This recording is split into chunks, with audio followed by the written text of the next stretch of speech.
समय सार की गाथा नंबर 35 में आचार्य कुंद कुंद स्वामी भगवान क्या कहते हैं, समझते हैं। नैरम्य वड़दज हणवीरणो वणन्न कदा होदी देह गुणे धुवत्ते न केवल गुणधोदा होती। उन्होंने कहा है जैसे कि अगर हमें किसी स्थान का वर्णन करना है, किसी जगह का वर्णन करना है, किसी नगर की शोभा बतानी है, ऐसे ही हम वहाँ के जो राजा हैं, जो वहाँ के संचालक हैं, उनका वर्णन नहीं करना होता है। खाली नगर की ही प्रशंसा और नगर की शोभा का वर्णन होता है। ऐसे ही शरीर के गुणों की स्तुति किए जाने पर केवली के आत्मगुणों का स्तवन नहीं हो सकता। अर्थात अगर किसी नगर में बहुत सुंदर है, साफ सफाई है,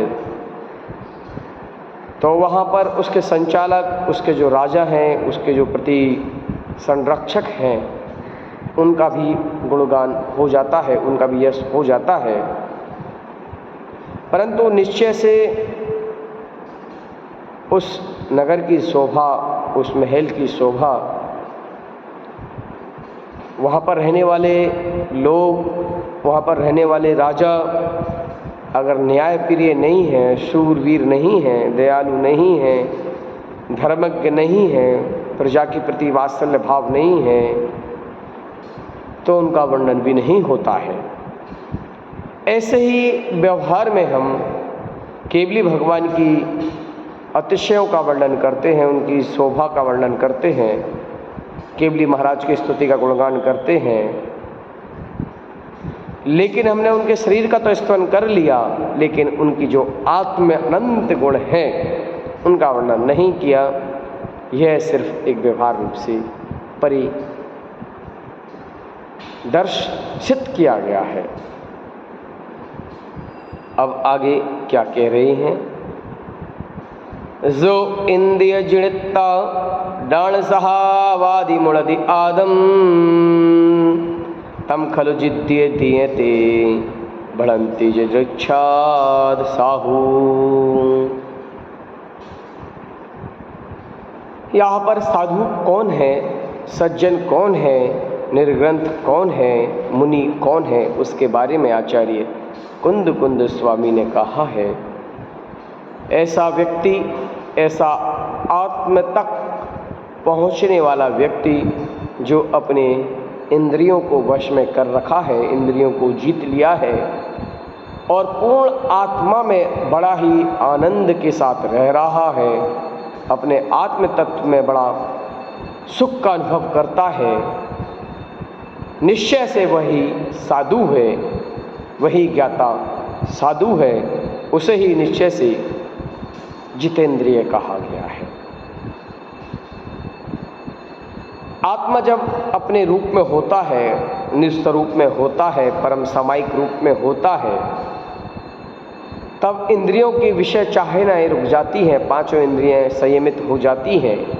इस कारण उन्हें जितेंद्रिय का शब्द दिया गया है उनकी व्याख्या करते हुए, और इस तरह स्तुति करने से आत्मा का उपयोग जाता है, उसको निश्चय स्तुति कहा गया है।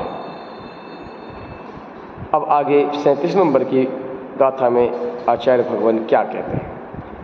जो मोहम तो जनिता नाण सहावादि बणदि आदम तब जित मोहे साहुम परमटा पिट्याणम वेति।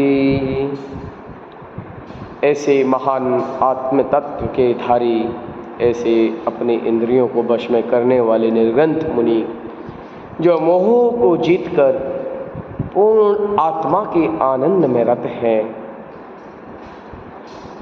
ऐसे मुनि जिन्होंने पूरा परमार्थ को जान लिया है, मोह को जीत लिया है, उनका मोह कर्म छिण छिण करके टूट रहा है।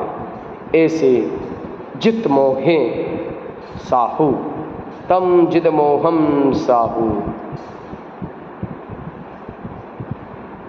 और अपने मोह को छह करके सम्यक दर्शन ज्ञान चरित्र रत्नत्रय को विकल्प पूर्वक अपनी समाधि के बल से उसको प्राप्त कर लिया है।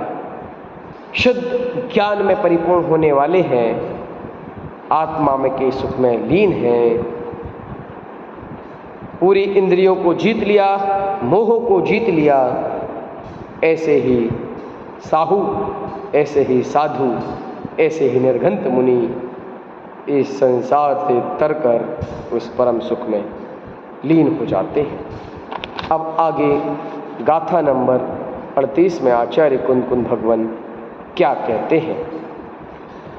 जिद मोहस्य दो जदिया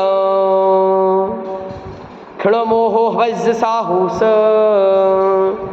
तैया दुखण मोहो भड़ंदी सुणे छवि दुही।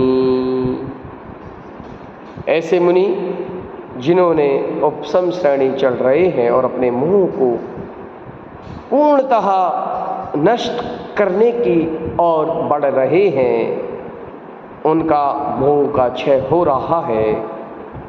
ऐसे साधु परमेष्टि क्षण मोह अर्थात मोह छीण कर रहे हैं।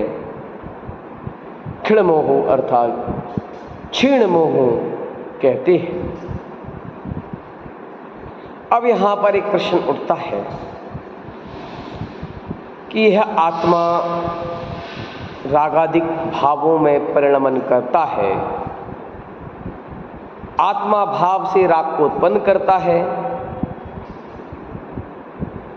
अब उस भाव कर रहा है राग का, तो मोह कर्म स्वतः प्रकट हो रहा है।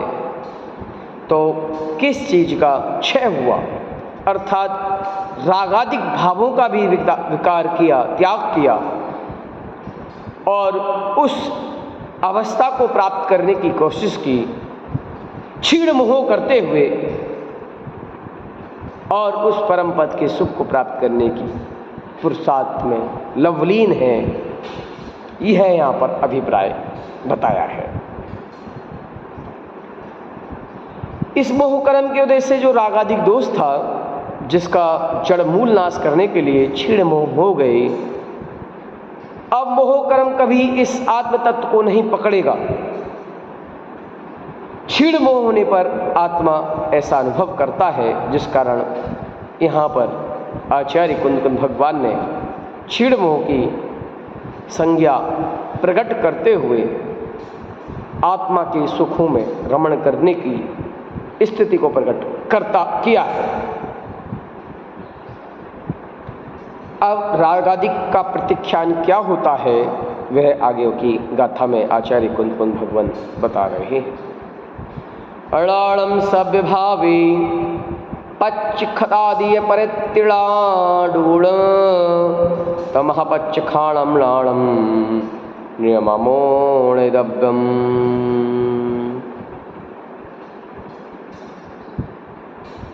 ऐसे मुनि, ऐसे निर्ग्रंथ साधु अपने ज्ञान से, अपने स्व संवेदन से सभी राग भावों को जान लिया और उन्हें छोड़ दिया, उनका त्याग कर दिया।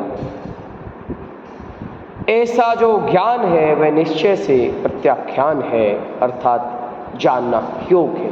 अर्थात जितने भी विकार भाव हैं, जितने भी रागादिक दोष हैं, उन सब के बारे में उन मुनियों ने, उन निर्ग्रंथों ने जाना और उनका त्याग किया।